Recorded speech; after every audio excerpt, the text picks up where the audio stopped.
So what does it mean for this symbol to emerge from, the feminine symbol, let's say, to emerge from chaos? Well, this picture, this is a picture of Venus, the goddess of love, right?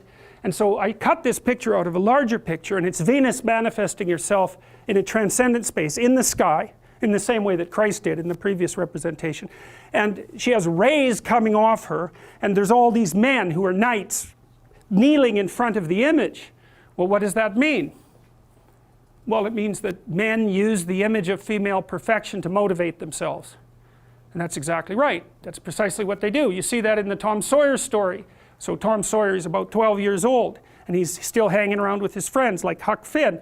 And this girl moves across the street, Becky, and she comes out, and he's struck by her for the first time in his life. Something's changed.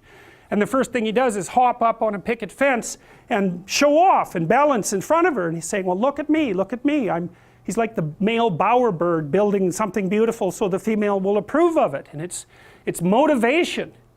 You know, and that's something that I think modern women don't really understand about men. They don't understand that, at least to the degree that males are uncorrupted and not bitter because of being rejected, they're doing everything they can to kneel before the eternal image of the feminine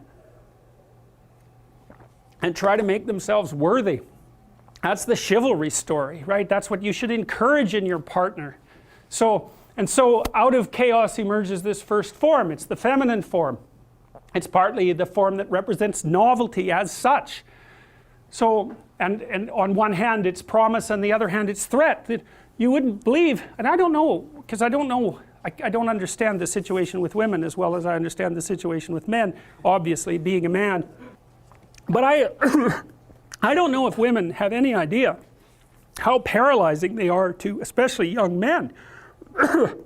A very large number of my clinical clients, but also young men I've talked to in general, are absolutely terrified of women because they're terrified of being rejected. And the terror exists in precise proportion to the attraction to the woman, which is a horrible paradoxical situation to be in. It's often why men make such fools of themselves in front of women that they're attracted to. It's because, first of all, they don't see the woman that they're attracted to, because what the hell do they know about her? They don't see her as an individual. They see her as the manifestation of a judgmental ideal. And then it's only in establishing the relationship with the actual woman that they can start differentiating between the judgmental ideal and the actual individual woman. And that also requires a sacrifice. And the sacrifice is, you never can have an ideal woman.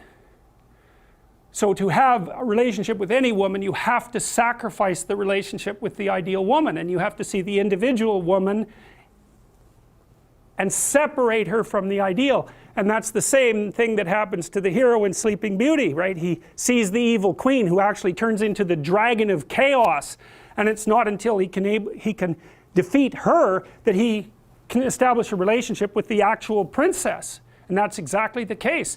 I had one of my clients who ran this men's group, which was quite interesting. One of the things they had the initiates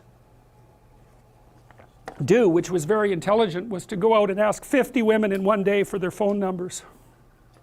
Why?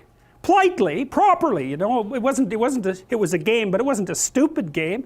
And the idea was, get over your fear of rejection. And how do you do that? By encountering it continually and continually and continually, so that you're no longer paralyzed by this.